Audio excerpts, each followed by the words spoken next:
Grand Risings and Blacktastic Greetings, family. This is your Brother Ron, and this is We All Be News Free Dixie for the 21st century. And I just want to weigh in. First, I want to give my condolences, amplified condolences and blessings, amplified condolences and blessings to the family of the one and only Angie Stone. We really lost a real one. Never met her, but I met her in the soul because she had this wonderful song called Brother that came out back in 2001. And it really touched my heart to hear her sister. It's kind of like it would be the equivalent of Tupac's Keep Your Head Up for Women, the Keep Your Head Up song that Tupac did for the ladies.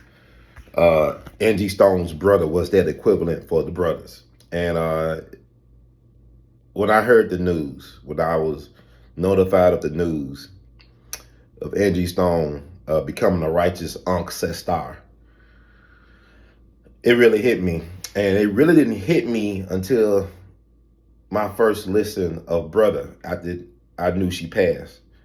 I got in my feelings a little bit listening to this song for the first time after she passed on Saturday morning near Montgomery, Alabama. And the reason why I got such an emotional pull towards that song as well, because music is the soundtrack of our lives, right?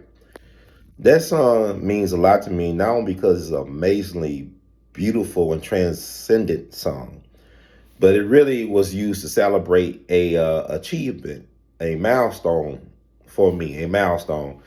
I had my first professional one-man art show my senior year in college back in 2002. It was interesting because, little unbeknownst to me, I was excited about helping this at the St. Louis Urban League Art Gallery they had, the Von Cultural Art Center Art Gallery place. St. Louis Urban League was one of the best, or is one of the best urban leagues, big organizations in the country. It When I was doing business with them, they had a big endowment, and it was interesting how God works, because I didn't realize at the time that the president of the Urban League was this charismatic brother named James Buford, who will become my future cousin-in-law in just a couple of months. But I had no idea that he was over the Urban League. Uh, my great aunt Nan, my father's aunt, his mother's sister, she was a part of the Black Elite, the Black Boule of St. Louis. I had no idea. I just, by God, that I chose that spot to help the art show, and come to find out that I had these very influential relatives and future relatives-in-law, gonna be. But anyway, getting back to that, the black news station from my school, Washington University in St. Louis, Dr. Imani Cheers, her black news show covered my event. They interviewed me and covered the event. And then on the Campuses Network, the TV show played a tribute they did for me and the event. And they used Angie Stone's Brother as the soundtrack for that video. And I don't know if Dr. Cheers still have that video, or somebody got that in the archives for that the black TV show they had on campus. I would love to get a copy of that if possible. But that song, man, every time I hear it, it's like it's the black man's Keep Your Head Up. So the first time upon listening to that song, I was in a public space, so I held back the tears, held myself, kept my composure, and got on with my business. But that's gonna be the theme for me. One of my theme songs for this year is Brother. And I would encourage anyone who never heard that song, or who has heard the song before, to listen to it again, learn the lyrics, and also watch the official video of the black men, very accomplished black men that were featured in that video.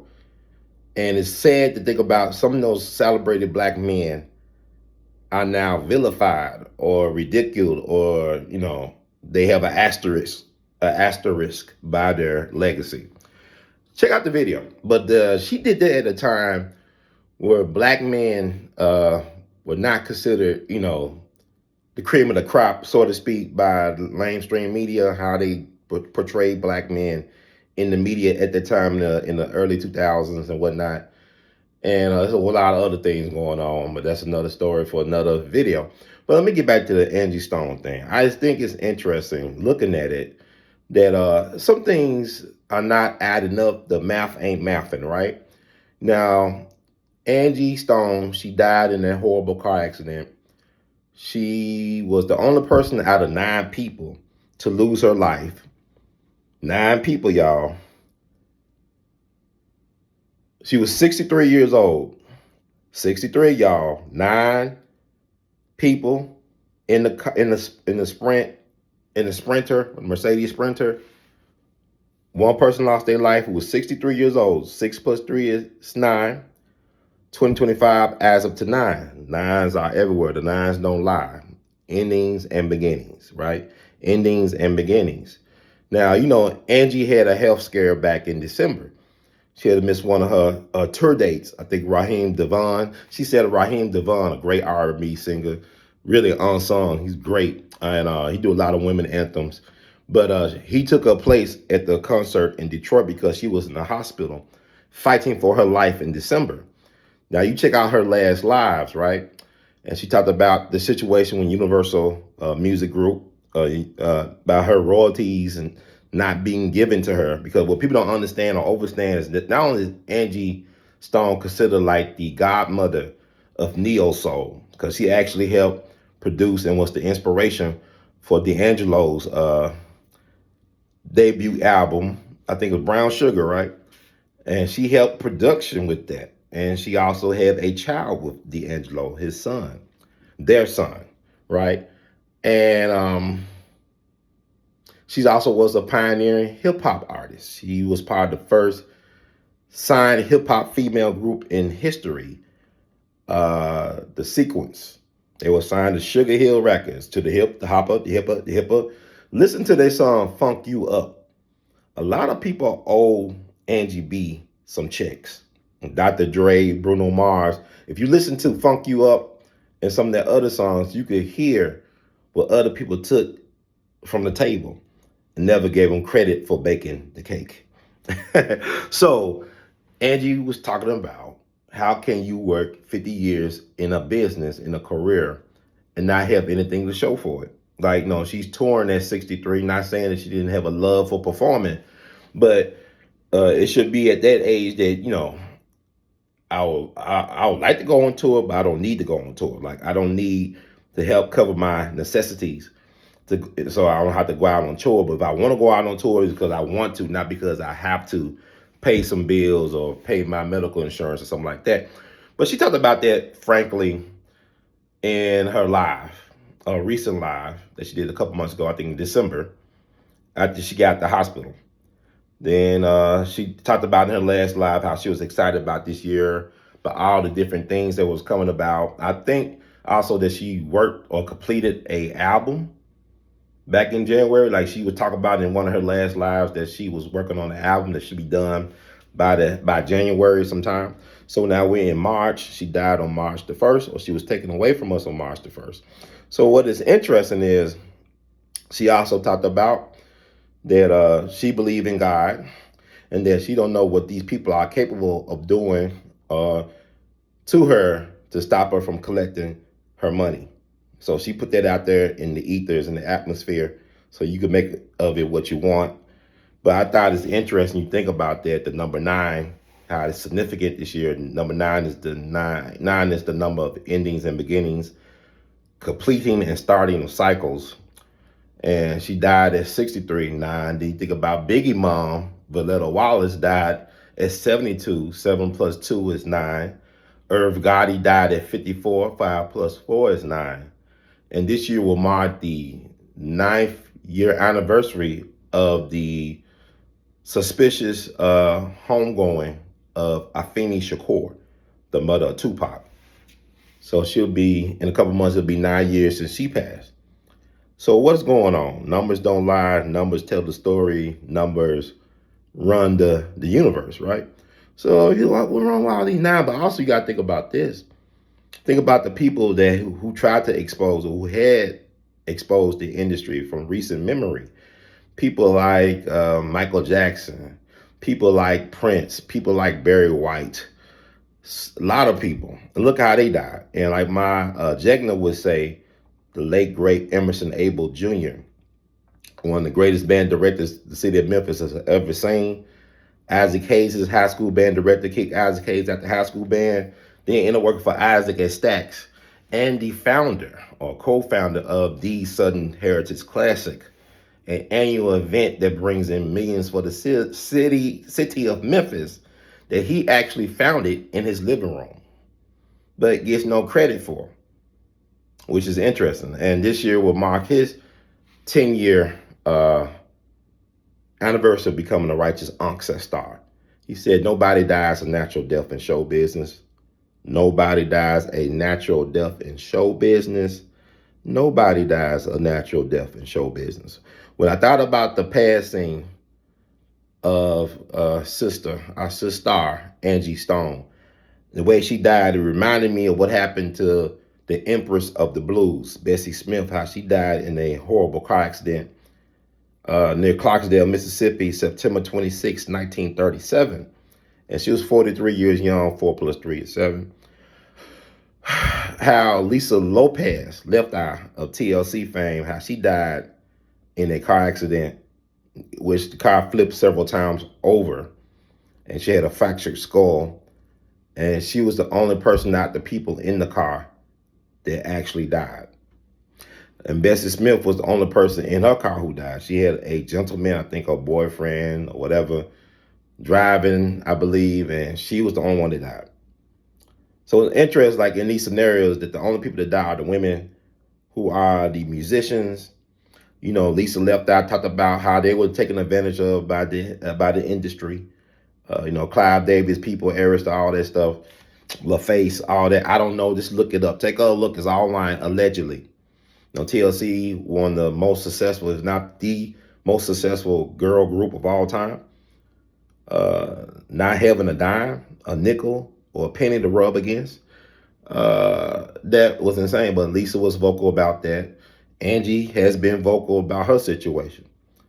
And Bessie Smith, one of the pioneers of American music, you know they took advantage of Bessie. Come on now. So let's go without saying. You know, what unfortunately what's interesting is the fact that what we gonna do about it, people? Black people, what are we gonna do about it?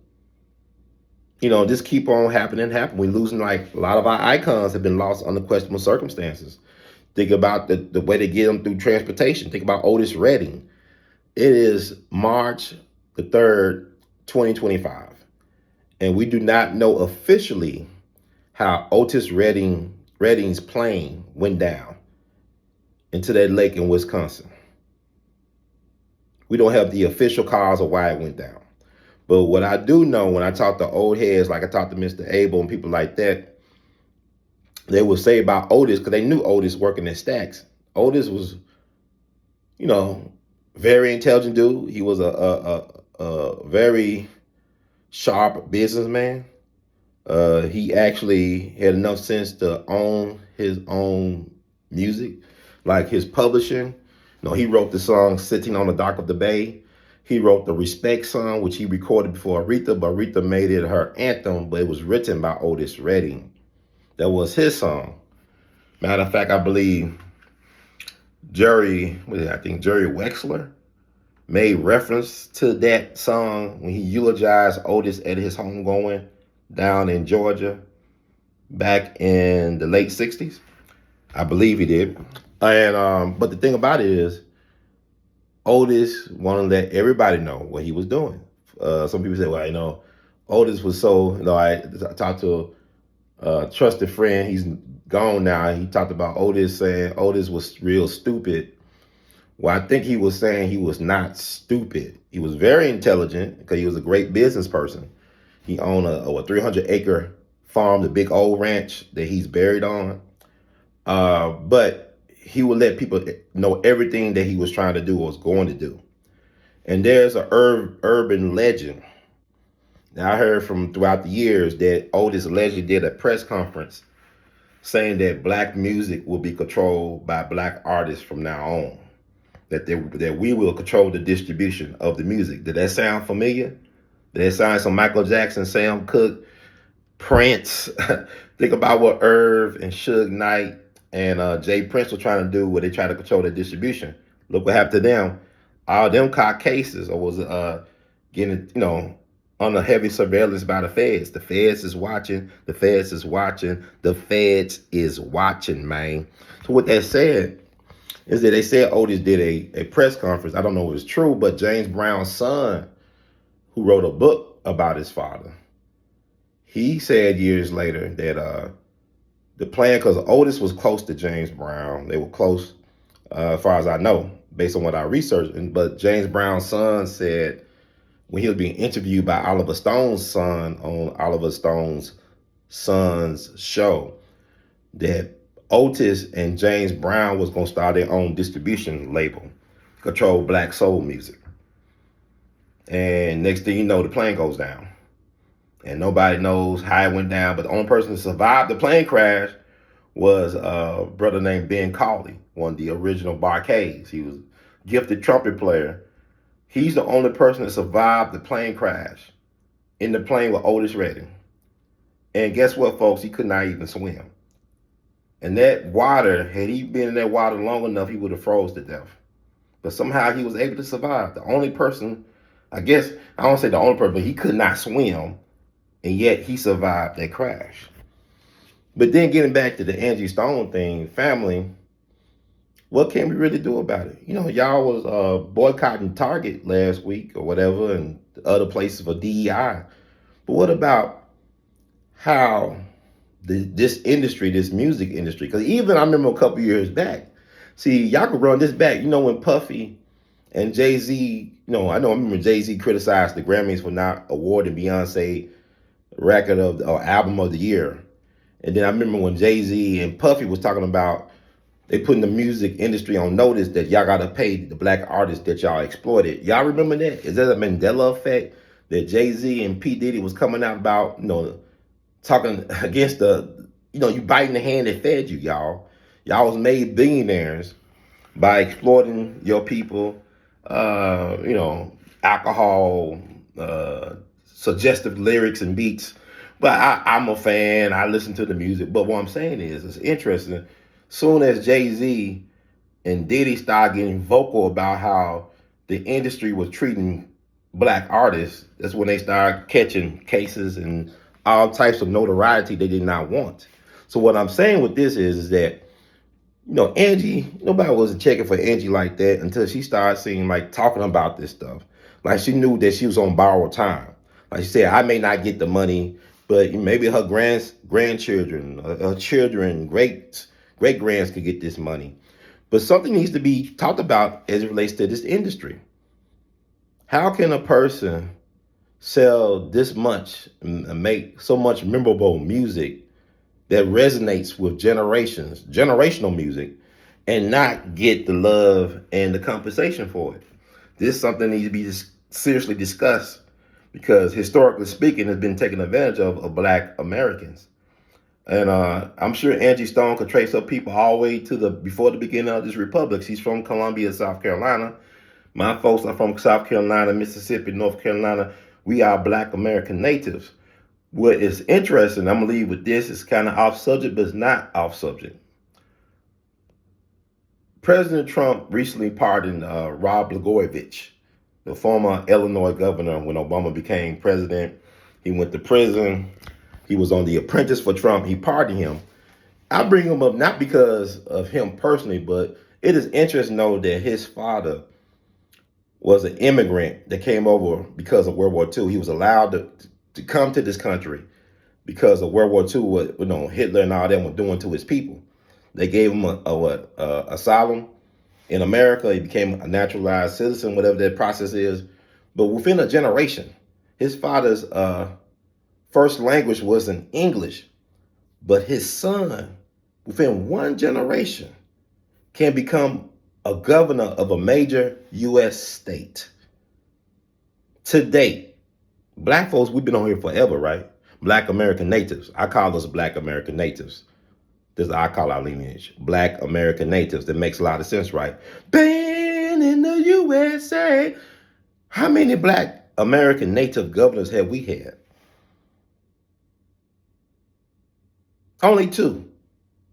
Only two. We've been here all this time, fought in every major war. Only two. That's Douglas Wilder in Virginia and Deval Patrick up in Massachusetts, whose father was the late Patrick, or Pat Patrick, I believe, who was a gifted baritone saxophonist and composer, arranger. He decided to choose to be with Sun Ra instead of his family. He ran away from his family to get with the legendary Sun Ra and the Sun Ra Orchestra. But his son, it worked out for his son, and his father and son made amends. But anyway, just want to put that on y'all minds. If you like the words from Brother Hurd, y'all know what to do. Please spread the word. More to come. The words of Great Skeleton. We love you madly. Words of Brother Ron. Keep on producing and pushing. One love. They're playing basketball. They're playing basketball. And also, family, let me add this.